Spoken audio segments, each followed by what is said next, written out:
హిందువులకు సంబంధించినటువంటి దేవులను అవహేళన చేస్తూ తెలంగాణ ముఖ్యమంత్రి రేవంత్ రెడ్డి అహంకారపూరితంగా మాట్లాడినటువంటి మాటలను నేను తీవ్రంగా ఖండిస్తా ఉన్నాను. ఇటీవల జూబ్లీహిల్స్ ఎన్నికల్లో కూడా అదే విధంగా మాట్లాడేటువంటి ప్రయత్నం చేయడం జరిగింది. నేను ఒకటే అడుగుతా ఉన్నాను, నిన్నేదో కాంగ్రెస్ పార్టీ మీటింగ్ లో మాట్లాడుతూ మరి హిందువులకు అంతమంది దేవుళ్ళు ఎంతో అవసరమా, హనుమంతుడికి పెళ్లి కాలేదు, మందు దాగటోళ్ళకు ఒక దేవుడు, ఈ రకంగా అనుచితంగా వెటకారంగా హిందువుల మనోభావాలను కించపరిచే విధంగా ఈరోజు కాంగ్రెస్ పార్టీ వ్యవహరిస్తా ఉంది. కాంగ్రెస్ పార్టీ మొదటి నుంచి కూడా యాంటీ హిందూలాగా వ్యవహరిస్తా ఉంది. సాఫ్రాన్ టెర్రర్ అని, రామసేతు ఒక మిత్ అని కాంగ్రెస్ పార్టీ కానీ, కాంగ్రెస్ పార్టీకి సంబంధించినటువంటి ఇండియా అలయన్స్ కానీ సనాతన ధర్మాన్ని ఒక క్యాన్సర్ గా, ఒక కరోనాగా ఈ కాంగ్రెస్ పార్టీకి సంబంధించినటువంటి ఇండియా అలయన్స్ ప్రకటించిన విషయాన్ని కూడా ఈ సందర్భంగా మనం చేస్తున్నాం. నేను ఒకటే అడుగుతా ఉన్నాను, మీరు హిందూ దేవుళ్ళ గురించి మాట్లాడుతున్నారు కదా, మరి ఈ మతాల గురించి మాట్లాడే ధైర్యం ఉందని అడుగుతా ఉన్నాను.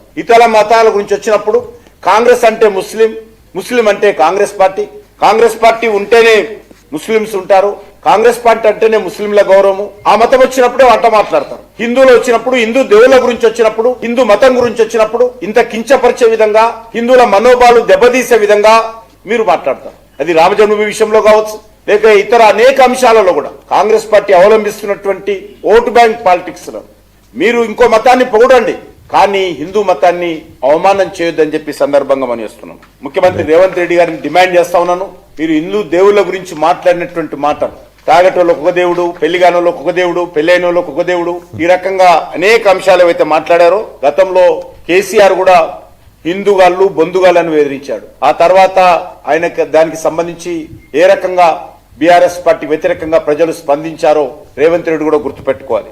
టీఆర్ఎస్ కూడా యాంటీ హిందూ ధోరణి ఏ రకంగా వివరించిందో మనం చూసాం. కాబట్టి ఇప్పటికైనా బేషరతుగా రేవంత్ రెడ్డి నిన్న మాట్లాడినటువంటి మాటల మీద యావత్ హిందూ సమాజానికి క్షమాపణ చెప్పాల్సిందిగా డిమాండ్ చేస్తాం. పాపరావు గారు ఇద్దరు మాట్లాడింది చూశారు, అదేదో కాకతాళీయంగా సాధారణంగా చాలా క్యాజువల్గా ఆయన తాగేటోళ్ళకి, పప్పు తినేవాళ్ళకి, లేకపోతే పెళ్లి కానివాళ్ళకి, పెళ్ళైన వాళ్ళకి, ఇట్లా రకరకాలు. ఇప్పుడు కాంగ్రెస్ పార్టీలో అంతర్గతంగా ఏదైనా మాట్లాడుకోవచ్చు, లాగాల్సిన అవసరం ఉందా అనే ప్రశ్న ఇప్పుడు ఉత్పన్నమైంది. అంటే రేవంత్ రెడ్డికి మామూలుగానే నోటు దురుసు కాస్త ఎక్కువ, ఎప్పుడు ఆ మాత్రం ఆగాడు అది అనుకోవటం అక్కడ అది. కాబట్టి ఏంటంటే సాగదీశాడు. హిందువులకి రకరకాలైన చాలా మంది దేవుళ్ళు ఉన్నారు, 3 కోట్ల దేవతలు అంటారు.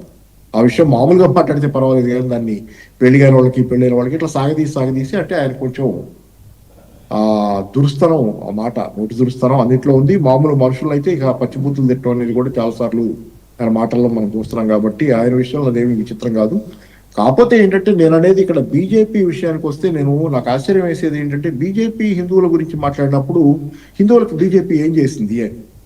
సరే, దేవుళ్ళ విషయంలో డిఫెన్స్ అని వచ్చారు, మాట్లాడకూడదు అన్నారు రేవంత్ రెడ్డిని. ఎవరు మాట్లాడి నేను నా వరకు నేను ఏ దేవుళ్ళు నాకు నమ్మకాలు లేదు కాబట్టి, నమ్మకాలు లేవు అయినా కానీ నేను ఎవరిని గురించి దేవుళ్ళు నాస్తికవాదం అని ప్రచారం లాగా చెయ్యరు. నా పని నేను చేసుకుంటాను. నేను దండాలు పెట్టను, గొళ్ళకెళ్ళను, కానీ నా పని నేను చేసుకుంటుంటాను. వాళ్ళ తోలికి పోను. నమ్మేవాడు వాళ్ళ ఇష్టం, అది నమ్ముతారు, వాళ్ళని విమర్శించరు. మామూలుగానే ఉంటాను, నేను కలిసిమెలిసి పెరిగి ఉంటాం. కానీ ఏంటంటే ఇక్కడ హిందువులకి బీజేపీ ఎంతగా హిందువుల డిఫెన్స్ అని చెప్పే బీజేపీ హిందువులకి ఏం చేసింది ఈ దేశంలో? హిందువులు పోనీ నేను కూడా హిందువునే కదా, దేవుడిని నమ్మినా నమ్మకపోయినా హిందువుననే పుట్టుకతో ఉంటుంది కదా జనరల్గా. మరి నాకు ఏమైనా ఐడెంటిటీ కార్డు ఇచ్చి నాకు కార్ పెట్రోల్ కానీ, స్కూటర్ పెట్రోల్, బైక్ పెట్రోల్ నాకు తక్కువ ధరకు పడుతుందా ఈ ప్రభుత్వం? మిగతా వాళ్ళకి ఎంత వసూలు చేస్తుందో నాకంతే వసూలు చేస్తుంది కదా. ధరల భారం నేను కూడా భరిస్తున్నా కదా ఈ భూమి మీద. స్వర్గం పోయిన తర్వాత నేను బాగుంటానని చెప్తే అది సరే, అంతవరకు అయితే అది వేరే విషయం. నీకు ఓటే ఎక్కల దానికోసం అయితే నేను, కానీ నేను నీకు ఓటేస్తున్నందుకు భూమి మీద హిందువుకు నువ్వు ఏదో ప్రయోజనం చేస్తామని కదా. నాకు కూడా నిరుద్యోగ సమస్య ఉంది కదా, హిందువులకి తక్కువేం లేదు కదా, నిరుద్యోగం ఉంది, భూమి మీద అన్ని సమస్యలు ఉన్నాయి. నాకు ఐడెంటిటీ కార్డు ఇచ్చి నాకు ఏమైనా ప్రత్యేకంగా నువ్వు సమస్యలు పరిష్కారం చేస్తే నేను నీకు కూడా అనుకూలంగా మాట్లాడతాను. హిందువుని నువ్వు అన్నందుకు, హిందువుగా నాకు నువ్వేమైనా చేస్తే. మామూలుగా భూమి మీద చేసేయని అందరికి చేసే అనర్థాలు నువ్వు నాకు కూడా చేస్తున్నావు, చేసి మళ్ళీ హిందూ అని చెప్పి ఎందుకు నువ్వు ఇట్లా రెచ్చగొట్టవు అనేది. బీజేపీ నాకు అభ్యంతరం లా, నువ్వు డిఫెన్స్ తీసుకో. అయినా మళ్ళీ ఇంకోటి కూడా చెబుతా, అసలు వీళ్లలో నేనేం రాజాసింగ్ గారికి అభిమానినేం కాదు, ఆ సిద్ధాంతాన్ని కూడా నేను ఒప్పుకోను. అయితే వీళ్లలో నిజంగా నికార్చగా నిలబడేది రాజాసింగ్. కొన్ని విషయాల్లో చాలా ప్యూర్ మనిషి, దానిలో అమాయకత్వం ఉండొచ్చు, ఏదైనా ఉండొచ్చు, కానీ ప్యూర్ మనిషి. రాజాసింగ్ని బయటకు పంపించేశారుగా, రాజాసింగ్ కి జనాల్లో అభిమానం ఉంది సార్. జనాలు రాజాసింగ్ ని అభిమానిస్తారు. అందుకనే ఆ కర్మాన్ ఘాట్ ఏరియాలో ఎక్కడ ఒక నుంచుంటాడు కదా, ఆయన పదే ఆయనే గెలుస్తాడు. వీళ్ళంతా ఓడిపోయి చాలా సార్లు ప్రజలు అభిమానిస్తున్నారు. ఆయన దగ్గర హిపోక్రసీ లేదు. మనకు నచ్చిన నచ్చపోయిన ఆయన నమ్మకాలు సిద్ధాంతాలు, ఆయన దగ్గర హిపోక్రసీ లేదు. మరి అందుకని రాజాసింగ్ ని పార్టీలోకి తీసుకొని ఆయన ముందు పెట్టుకుని మాటలు మాట్లాడండి, అప్పుడు వింటారు. ఎవరన్నా కొంతైనా వింటారు. కనీసం రాజాసింగ్ ని మీరు ముందు పెట్టుకుంటే.